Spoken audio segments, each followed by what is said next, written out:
नमस्कार, अपना उत्तराखंड देख रहे हैं आप। राकेश, उत्तराखंड में खनन माफियाओं की दबंगई और अवैध खनन के मामले अक्सर सुर्खियां बनती हैं और इन खनन माफियाओं के कारण सरकार भी कई बार कटघरे में आ चुकी है। लेकिन इस बार कांग्रेस के वरिष्ठ नेता और पूर्व कैबिनेट मंत्री हरक सिंह रावत ने जो दावा किया है उसने सियासी हलकों में सनसनी मचा दी है। हरक सिंह ने बड़ा खुलासा करते हुए कहा कि खनन से बीजेपी के खजाने भर गए हैं। पार्टी को चलाने के लिए 30 करोड़ की एफडी बनाई गई। उन्होंने कहा कि इस 30 करोड़ की एफडी की ईडी से जांच होनी चाहिए और अगर निष्पक्ष जांच हुई तो बीजेपी के नेता जेल में होंगे। जो 30 करोड़ रुपया एफडी बनी है भाजपा को चलाने के लिए, मैं भी उसमें वन मंत्री था, मैंने भी 1 करोड़ से अधिक दिया उसमें पैसा। सब खनन माफियाओं से तुला के दिया मैंने भी। मेरे पे भी दोस्त है, मैं तो कह रहा हूं मेरी भी जांच होनी चाहिए। आप जांच करा लो। वो 30 करोड़ रुपया की जो एफडी बनी है भाजपा की जो 30 करोड़ की एफडी बनी है पार्टी चलाने के लिए बैंक में, उसमें किस किस ने पैसा दिया है ईडी जांच कर ले। पूरी भाजपा जेल में होगी अगर ईडी ईमानदारी से जांच कर दे तो। सारे खनन माफियों से 10 तक। मैं वन मंत्री था तो मैंने रामनगर में जाके, हल्द्वानी में जाके सब जितने खनन के ठेकेदार थे सबसे कहा 10-10 लाख के चेक लाओ। मैंने खुद कहा। उत्तराखंड की ग्रीष्मकालीन राजधानी गैरसैंण में 19 अगस्त से शुरू हुआ विधानसभा का 4 दिवसीय सत्र काफी हंगामेदार रहा। यह सत्र 19 अगस्त से शुरू होकर 22 अगस्त तक चलना था, लेकिन 2 दिन पूर्व ही सत्र अनिश्चितकाल के लिए स्थगित हो गया। सत्र की शुरुआत से ही कांग्रेस लगातार नियम 310 के तहत प्रदेश में पंचायत चुनाव के दौरान बेताल घाट में गोलीबारी की घटना को लेकर मुद्दा उठाने की बात करती रही, जिसके कारण सदन को कई बार स्थगित भी करना पड़ा। वहीं सत्ता पक्ष का कहना है कि वह सदन की कार्रवाई को चलाने के लिए लगातार विपक्ष का सहयोग मांगता रहा, लेकिन विपक्ष अपने मुद्दे पर अड़ा रहा, जो पहले से ही न्यायालय में चल रहा है। बयानबाजी करने के लिए तो कुछ भी आप बयानबाजी कर लीजिए। मेरा पहला सवाल ये है भाजपा के उन नेताओं से जो ये सवाल उठा रहे हैं, सत्र बुलाता कौन है? सरकार के आग्रह पर विधानसभा अध्यक्ष सत्र आहूत करते हैं। सत्र का स्थगन या सत्रावसान कौन करता है? सत्र स्थगित करने का अधिकार या उसका सत्रावसान करने का अधिकार विधानसभा अध्यक्ष का किसकी राय पर? सरकार की राय पर। तो कांग्रेस कहां से बीच में आ गई? पहले तो शर्म आनी चाहिए भारतीय जनता पार्टी को।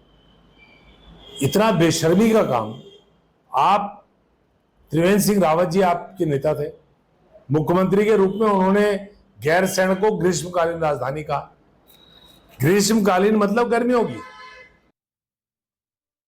1 सितंबर को खटियावा में शहीद दिवस मनाया जाएगा। वहीं शहीद स्मारक में मुख्यमंत्री पुष्कर सिंह धामी का पूर्व निर्धारित कार्यक्रम के कारण प्रशासन ने तैयारी को लेकर बैठक की, जिसमें उप जिलाधिकारी ने बताया कि 1 सितंबर को मुख्यमंत्री पुष्कर सिंह धामी की उपस्थिति में शहीद स्मारक पर सभी प्रकार की तैयारियां की जाएंगी और राज्य आंदोलनकारी को सम्मानित भी किया जाएगा।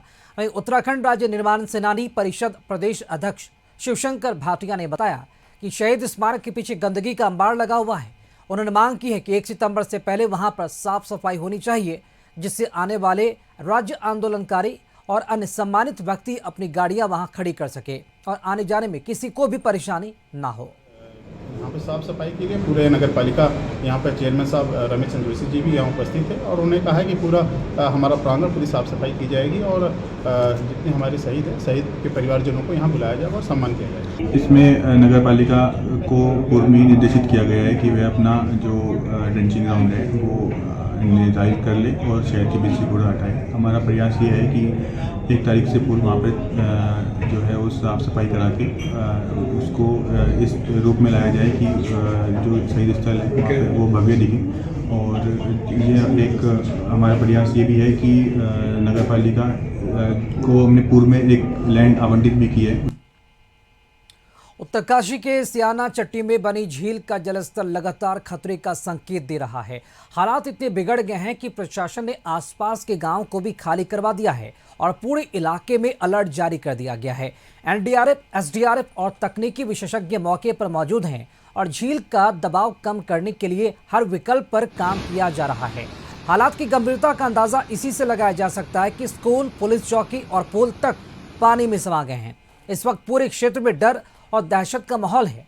जिलाधिकारी प्रशांत कुमार आर्य खुद राहत बचाव कार्यों की कमान संभाल रहे हैं। लोहाघाट उप जिला चिकित्सालय में मरीजों को बेहतर स्वास्थ्य सुविधा देने को लेकर सीएमओ पंचायत चंपावत डॉक्टर देवेश चौहान ने बड़ी कार्रवाई की है। उन्होंने चिकित्सा अधीक्षक डॉक्टर सोनाली मंडल को पद से हटा दिया। इसके साथ ही नेत्र रोग विशेषज्ञ डॉक्टर विराज राठी को नया चिकित्सा अधीक्षक नियुक्त किया गया। डॉक्टर राठी के पदभार ग्रहण करते ही अस्पताल की व्यवस्थाओं में पहले दिन से ही सुधार नजर आने लगा है, जिसकी मरीजों ने भी सराहना की है। प्रायोरिटी यही रहेगी, जो भी मरीज हमारे यहाँ आ रहा है हॉस्पिटल में, हम कोशिश करेंगे उसको बेहतर सुविधा मिल जाए और साफ़ सफाई के ध्यान के साथ रखते और प्रायोरिटी पे हम यही रखेंगे कि उसको किसी भी तरीके की कोई असुविधा ना हो।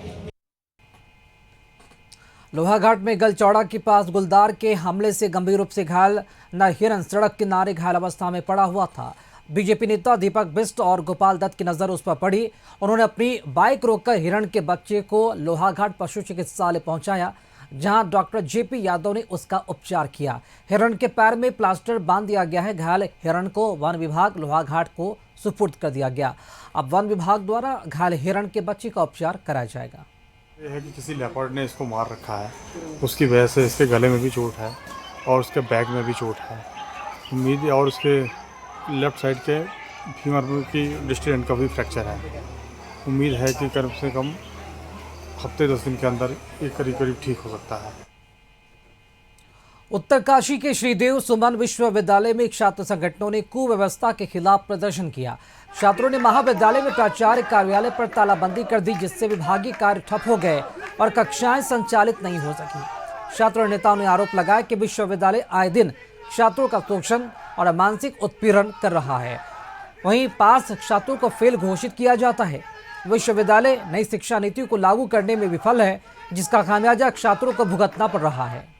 अब जब इस बार नए बच्चे जो आए हमारे कॉलेज में, पहले कॉलेज से शुरुआत करता हूं, जो नए बच्चे आए कि नए बच्चों को जब 700-800 करीब 900 बच्चों का एडमिशन हुआ, महीने भर आपकी कक्षाएं चल दी, पर अभी तक विश्वविद्यालय से आइडेंटिटी कार्ड नहीं आए।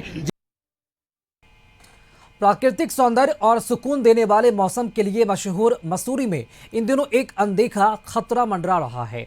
पीलिया बीमारी तेजी से फैल रही है, खासकर छोटे बच्चे इसका शिकार बन रहे हैं। उप जिला चिकित्सालय में रोजाना 6 से 8 मरीज गंभीर पीलिया के लक्षणों के साथ भर्ती हो रहे हैं। इनमें से अधिकांश मरीज बच्चे हैं। डॉक्टरों ने सावधानी बरतने की अपील की, खासकर बच्चों के माता पिता को सावधानी बरतने की अपील की। WT पे भी उसका टेस्टिंग का प्रोविज़न है और साथ ही डिस्ट्रीब्यूशन से पहले प्रत्येक दिन पानी की टेस्टिंग की जाती है और डिस्ट्रीब्यूशन में भी हम लोग टेस्टिंग कर रहे हैं। हल्द्वानी पुलिस ने ITI गैंग की गुंडागर्दी पर शिकंजा कसा है। गैंग लीडर सहित 4 सदस्यों को गिरफ्तार किया गया। गैंग के सदस्यों लोगों ने दहशत फैलाते थे, साथ ही लूट की घटनाओं को भी अंजाम देते थे। सभी के खिलाफ गैंगस्टर एक्ट में कार्रवाई की गई है। उधम सिंह नगर के काशीपुर के निजी स्कूल में हुए गोलीकांड के बाद अब बाजपुर के प्राइवेट स्कूल को स्कूली छात्र ने बम से उड़ाने की धमकी दी है। स्कूल को बम से उड़ाने की धमकी के बाद पुलिस महकमे में हड़कंप मच गया। आनंद फानन में पुलिस की कई टीम स्कूल पहुंची और डॉग स्क्वाड की टीम के जरिए चप्पे चप्पे पर छानबीन की गई, लेकिन गनीमत रही स्कूल में कोई विस्फोटक सामग्री नहीं मिला, जिसके बाद पुलिस ने राहत की सांस ली।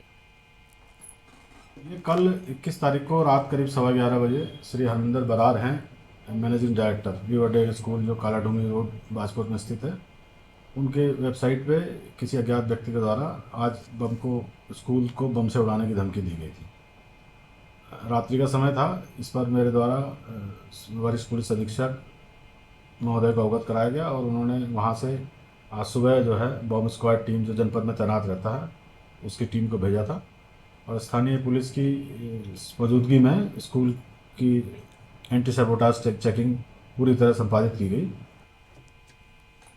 यमुना वैली के स्याना चट्टी में मलबा आने से निर्मित झील को जल्द खोलने के लिए NDRF, SDRF, स्वास्थ्य विभाग की टीमों सहित सभी एजेंसियां लगी हुई हैं। जिलाधिकारी प्रशांत आर्य मौके पर हैं। जिलाधिकारी ने कहा कि स्थानीय लोगों को घबराने की आवश्यकता नहीं है। प्रशासन द्वारा लोगों के लिए सभी सुरक्षात्मक उपाय किए जा रहे हैं। अपने क्षेत्रों में भी सुरक्षा के लिए भी झील का जो मुहाना है उसको खोलने की कार्रवाई की जा रही है और PCR के माध्यम से भी और विभाग के माध्यम से भी हमने निचले क्षेत्रों में नदी के किनारे जाने से भी मना किया और लगातार वहाँ भी पुलिस के माध्यम से निगरानी की जा रही है। ये हर्षिल झील पर क्या अपडेट है? हरसिल झील पे वहाँ का जलस्तर सामान्य स्तर पे बना हुआ जो झील नहीं थी और पानी की निकासी भी साइड से हो रही है और बरसात नहीं, पिछले 2 दिनों से बरसात नहीं हुई है हिमालयी क्षेत्रों में, तो उसके जलस्तर में भी कमी आई है। हरिद्वार के बहादुराबाद टोल प्लाजा पर किसानों का धरना प्रदर्शन दूसरे दिन भी जारी रहा। स्मार्ट मीटर लगाए जाने के खिलाफ किसानों का गुस्सा लगातार बढ़ता जा रहा है। भारतीय किसान यूनियन के राष्ट्रीय प्रवक्ता राकेश टिकैत भी पहुंचे और सरकार पर तीखा हमला बोला। ये तो पुलिस ने रोके भाई, इन पे लाठीचार्ज करा, इन्हीं को रोका। ये तो पुलिस के अधिकारी बताएंगे इनको क्यों रोका, क्यों इन पर लाठीचार्ज करा, कौन सा जुल्म इन्होंने कर दिया। क्या पुलिस प्रशासन ने जो यहाँ पे थे उन्होंने अपने थाने पे, अपने पुलिस स्टेशन पे क्या स्मार्ट मीटर लगवा दी? क्या पुलिस के लोगों ने, प्रशासन के लोगों ने जो अपना वाहन चलाते हैं उसका रजिस्ट्रेशन तो है, उनके क्या इंश्योरेंस करवा रखे हैं? मतलब ये जनता को सुधारने का काम करेंगे। आप भी एक बार पूछ रहे हैं इनको अपनी गाड़ी का रजिस्ट्रेशन